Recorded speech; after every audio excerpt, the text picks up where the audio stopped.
Students, तो आज हम लोग सॉल्व करेंगे लाइट रिफ्लेक्शन एंड रिफ्रैक्शन के पेज नंबर 184 का numerical number 2।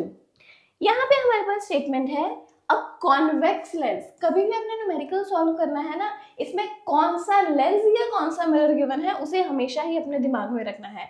So here we are talking about a convex lens that forms a real and inverted image of a needle at a distance of 50 centimeter from it। तो ये image बना रहा है at a distance of 50 centimeter।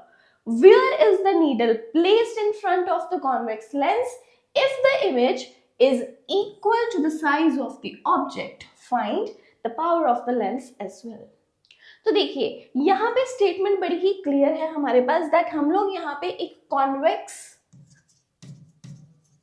Lens की बात कर रहे हैं और यहाँ पे हमें गिवन है कि ये जो कॉन्वेक्स लेंस है it is forming a real and inverted image. ये रियल और इन्वर्टेड इमेज बना रहा है at a distance of 50 centimetre from it. और जो इमेज डिस्टेंस हमें गिवन है कि इमेज कितने डिस्टेंस पे बन रही है 50 centimetre. Where is the needle place? जो नीडल है वो कहाँ प्लेस करी जाएगी? हमें इमेज डिस्टेंस गिवन है कि इमेज 50 सेंटीमीटर पर बन रही है। यहाँ पे क्या साइन कन्वेंशन आएगा अभी कुछ देर में बता रही हूँ। पूरा न्यूमेरिकल अगर अच्छे से समझना है ना तो वीडियो को लास्ट तक देखना आपके लिए बहुत जरूरी है। तो यहाँ पे हमें इमेज बता रखी है कि 50 सेंटीमीटर की दूरी पे है। हमें ये बताना है कि अगर हमें रियल और इन्वर्टेड इमेज बनानी है and that too image that is equal to the size of the object। ये चीज बड़ी यहाँ पे important है that जो height of the image रहेगी that should be equal to the height of the object। मतलब इनका मैग्निफिकेशन सेम है। जो साइज है इमेज का वो ऑब्जेक्ट के साइज के इक्वल है।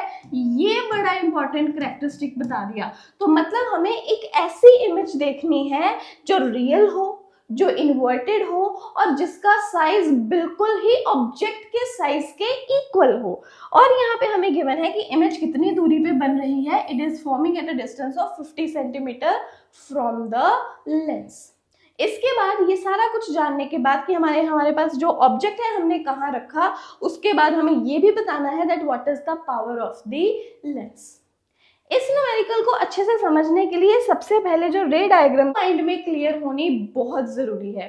तो देखिए यहाँ पे अगर आप लोग कॉन्वेक्स लेंस की सभी डायग्राम्स को देखते हो, ठीक है, तो यहाँ पे मुझे बताओ किस डायग्राम पे कौन से नंबर पे, मान लो मैंने इनको number they the, this is your diagram 1, this is your diagram 2, 3, 4, 5 and 6।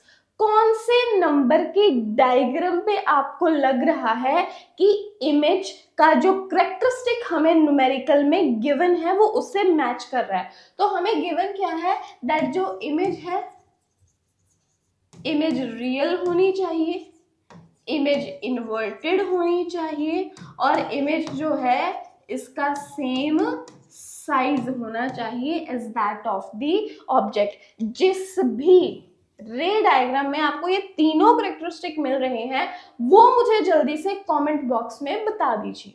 जल्दी से कमेंट बॉक्स में बताइए कि 1 to 6 कहाँ पे आपको ये फील हो रहा है कि जो हमें न्यूमेरिकल में जो स्टेटमेंट में कैरेक्टरिस्टिक गिवन है इमेज के वो सभी मिल रहे हैं। यस अब देखो 1 से शुरू करते हैं। ये तो इमेज फोकस पे बने, this is a point image, ये तो हमारा हो नहीं सकता। अब यहाँ पे अगर हम लोग देखेंगे, यहाँ पे अगर हमारी डायग्राम 2 है उसमें जो इमेज का साइज है समवट छोटा है। अब यहाँ पे देखो हमारी डायग्राम नंबर 3, यहाँ पे जब ऑब्जेक्ट 2f1 पे रखा हुआ है इमेज भी बन रही है 2f2 पे। मतलब जहां ऑब्जेक्ट रखा, मतलब अगर हमने फोकस पे 2f1 पे अगर हमने ऑब्जेक्ट रखा है एग्जैक्टली 2f2 पे इमेज बन रही है। और ध्यान से देखो ये इमेज जो है ये रियल भी है, ये इमेज जो है ये इन्वर्टेड भी है, और साइज यहाँ पे जो ऑब्जेक्ट का साइज है, जो ए बी का साइज है, वही साइज है ए डैश बी डैश का। तो मतलब ये वो इमेज है जिसका साइज भी बिल्कुल सेम है। जो तीन कैरेक्टरिस्टिक की खोज हमें थी वो हमें मिल गया है इन द डायग्राम नंबर 3, जब हमने ऑब्जेक्ट को कहाँ रखा, 2F1 पे। This is the right answer. कि जो उन्होंने पूछा ना कि हम ऑब्जेक्ट कहाँ रखें, कहाँ ऑब्जेक्ट प्लेस करें in front of the convex lens, कि जो इमेज है वो रियल इन्वर्टेड और सेम साइज की हो, तो आपने कभी भी जब रख देना है ऑब्जेक्ट 2F1 पे, इमेज भी बनेगी 2F2 पे, और वो रियल भी होगी, इन्वर्टेड भी होगी, और बिल्कुल सेम साइज की होगी। तो हमारे पहले क्वेश्चन का आंसर जो पूछा है यहाँ पे, Where is the needle placed in front of the convex lens? तो क्लियरली हम लोग बता देंगे that the object is placed at 2F1, कि जो ऑब्जेक्ट है, ऑब्जेक्ट कहाँ रखा हुआ है, 2F1 पे। जब भी हम लोग 2F1 पे ऑब्जेक्ट रखते हैं तो ऑब्जेक्ट और इमेज का साइज क्या होता है, बिल्कुल सेम। अब हमें क्या फाइंड करना है, हमें फाइंड करना है बेसिकली फोकल लेंथ।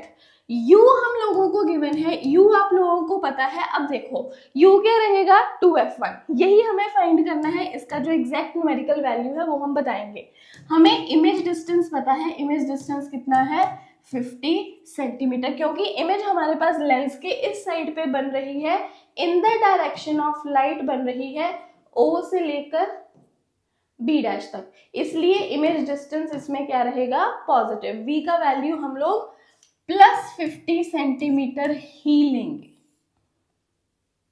ओके, अब नेक्स्ट हम लोगों को क्या फाइंड करना है कि U कितना है। अब देखो यहां से आपको बिल्कुल क्लियरली पता चल चुका है दैट जो इमेज है, इमेज बन रही है 2F2 पर, मतलब ऑप्टिकल सेंटर से 2F2 का डिस्टेंस हमें ऑलरेडी गिवन है, that is 50 centimetre. Got the point, O से लेकर F2 तक। इसका मतलब जो हमारा ऑब्जेक्ट है, ऑब्जेक्ट भी हमने कहाँ से रखा है, 2F1 पे। अगर O से लेके 2F2 का डिस्टेंस 50 सेंटीमीटर है, तो बिल्कुल ही यहाँ पे जो 2F1 तक का डिस्टेंस रहेगा वो भी कितना रहेगा, 50 सेंटीमीटर। मतलब जो हमने ऑब्जेक्ट रखा है 2F1 पे, ये भी कितनी दूरी पर है, ये भी कितनी दूरी पर है, it is also formed at a distance of 50 centimetre from the lens, क्योंकि जो इमेज है हमें गिवन है वो भी कितने डिस्टेंस पे बन रही है, 50 सेंटीमीटर। बस साइन कन्वेंशन अलग होगी, क्योंकि जो V है हमारा in the direction of light है, इसलिए ये 50 सेंटीमीटर है, जबकि जो U होगा that is -50 centimetre, because it is opposite to the direction of light. ये डायरेक्शन ऑफ लाइट की ऑपोजिट है as per the sign convention. तो U का वैल्यू हमारे पास कितना आ जाता है, -50 सेंटीमीटर।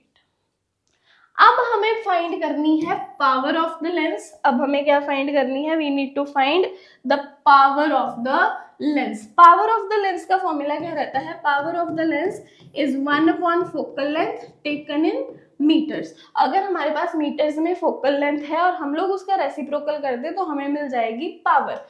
अब देखो यहां से 2F1 तक की दूरी है 50 सेंटीमीटर, इसका मतलब F1 या फिर इसकी जो फोकल लेंथ है, ऑप्टिकल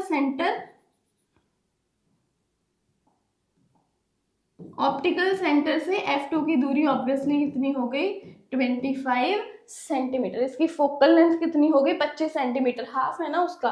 तो यहाँ पे जो F का वैल्यू है, F का वैल्यू कितना है, +25 सेंटीमीटर।